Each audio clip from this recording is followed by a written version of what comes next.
تیپەکە لەسەر دروستکردن و پێگەیاندنی یاریزانانی بەردەوامە و بەهۆی ئازبەرزی یاریزانەکانیشیەوە ڕاهێنەرێک و سێ یاریزانی بانگێشی هەڵبژاردەی تۆپی سەرمێزی عێراق کران.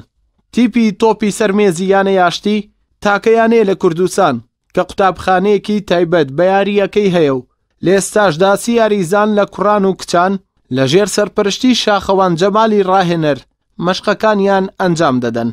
زۆر سپاس بخوا بۆ جاری چوارەم بانگێشکران بۆ ڕێزی هەڵبژاردەی عێراق و من هەستێکی خۆشمێ کە بۆ جاری چوارم وەکو یارزای هەڵبژاردەی عێراق هەڵدەبژێرێم و یەکێک دەبم لە یاریزان ئەساسەکانی هەڵبژاردەی عێراق. ئەوە شتێکی زۆر باشە کە ئێمە وەکو یاریزانە کوردەکان منافەسە دەکەین لەسەر ژاریکردن وەکو یاریزانی هەڵبژاردەی عێراق و سەرکەوتمان بۆ ڕێزی هەڵبژاردەی عێراق. بتوڵەکانی دەرەوە هەڵبژاردەکانی وەکو سعودیە و قەتەر و ئیمارات و فەڵەستین و ئەم وڵاتانی تێدایە کە چەندین یاریزانی جیاوازی تێدایە و ئیسفادێکی زۆر باش بە ئێمە دەگەێنێت. من وەکو یاریزانی هەڵبژاردەی عێراق ساڵی پار ساڵی 2009 لەگەڵ هەڵبژاردەی عێراق بەشداریم کرد لە پاڵەوانتی غەربی ئاسیا کە لە وڵاتی ئەردەن بەڕێوەچوو و زۆر سپاس بۆخوا توانیمان پلەی یەکەمە دەست بێنین کە ئەم بتوڵانە بۆ ئێمە وەکو یاریزانی هەڵبژاردەی عێراق هەم بۆ ئاست و هەم بۆ ئیسفادەش زۆر ئیسفادە بە ئێمە دەگەێنێت.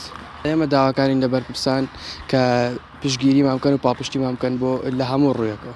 تیپەکە ماوەی زیاتر لە 10 ساڵە دروست بووە لەسەر دەستی شاخەوان جەمال کە دەستیشی هەبووە لە دروستکردن و پێگەیاندنی چەندین یاریزان لەسەر ئاستی کوردستان و عێراق بە جۆرێک کە لە ساڵی 2019 لە زۆربەی ئاستەکانی کوڕان و کچان لە پاڵەوانێتیەکانی کوردستان و عێراق پلەی یەکەمیان بەدەست هێناوە. بەهۆی ئەو ئاسە بەرزە و ئەو ئەنجامە گەورانەی بەدەستیان هێناوە ڕاهێنەرێک و سێ یاریزانی یانەکە بانگێشی هەڵبژاردەی عێراق کراون بۆ بەشداریکردن لە پاڵەوانێتیان نێودەوڵەتیەکان.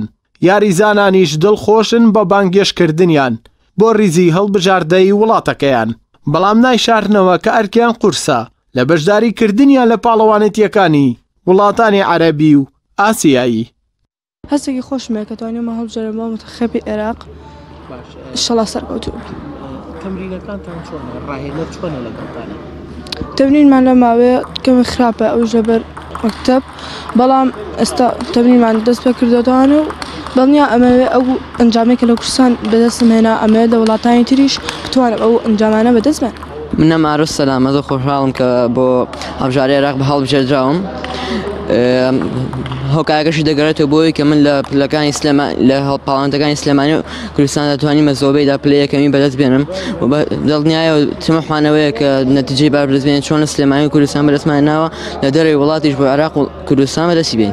هەرکی ئەمە بەدڵنیایەوە قورسە چونکە لەوێ یارزانی باشی لێ وەکو ئێمە هەڵبژێردان بۆ وڵاتەکەی خۆیان چاما لەوەیە کە نەتیجەیەکی زۆر بار بەدەست بێنین بۆ منە یەکەم دووەم سێم.